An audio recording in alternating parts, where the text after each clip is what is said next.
আসসালামু আলাইকুম। এটা হচ্ছে DC circuit type 6 and type 7 Tesla volume 1 4th edition করতেছি। এটা নবম অধ্যায়, যেটা ল্যাম্প অধ্যায়, বাতি রিলেটেড।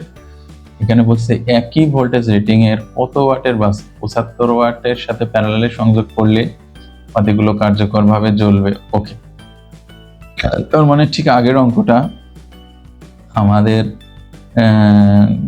বলছে একই ভোল্টেজ রেটিং, মানে একই ভোল্টেজ হতে হবে। অর্থাৎ এই যে 110 ভোল্ট, সেও যাতে 110 পাই, এটাকে ফিক্স রাখতে হবে। তাহলে এখানে আমরা আরেকটা বাতি দিতে পারি এর প্যারালালে।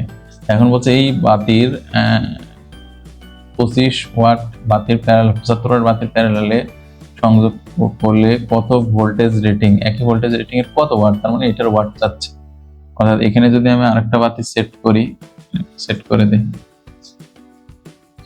এর ওয়াটটা আমাকে বের করতে হবে কার্যকরীভাবে জ্বলার জন্য। ওকে, তো এটার ভোল্টেজ 110, যেহেতু প্যারালালে 110 ভোল্টের একটা বাল্ব আছে আর এটাও 110, তাহলে দুইটাই 110 করে যদি পাই তাহলে আমরা এই কার্যকরীভাবে জ্বলবে। অর্থাৎ আমাদের রেটেড ভোল্টেজ সাপ্লাই দিলেই আমরা সেটাকে কার্যকরীভাবে জ্বলাতে পারবো। এখন আমরা যেটা করব সেটা হচ্ছে এই যে এই ভোল্টেজটা আমরা দেখি কে কত ভোল্টেজ পাচ্ছে। এখন আমরা দেখবো যে এই অংশটা 110 ভোল্ট ড্রপ করানোর জন্য, এখানে 110 ভোল্ট তখনই ড্রপ করবে দুইটা মিলে যখন এর যে রোধ, এর কম্বাইন্ড রোধ সমান হবে।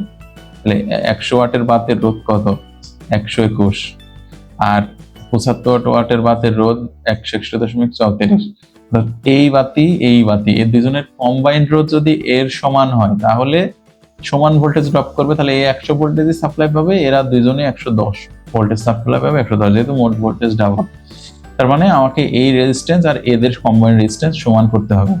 তাহলে কিভাবে সমান করব? তাহলে এই 161.33 অর্থাৎ 75 ওয়াটের বাল্বের রেজিস্ট্যান্স প্যারালাল এই আর সমান 121, আর এর মান হচ্ছে 48, 484 ওহম। এটা ছিল আমার একটা উত্তর।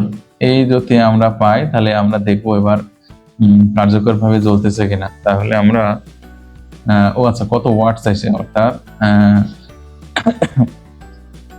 পি সমান আমরা জানি V square by R 25 watt. অর্থাৎ 25 ওয়াটের একটা বাতি 75 ওয়াটের বাতি প্যারালালে সংযোগ করলে তাহলে এই সার্কিটটাই কার্যকরীভাবে আমরা জ্বালাইতে পারবো। তো ঠিক আছে, থ্যাংক ইউ সবাইকে। আসসালামু আলাইকুম।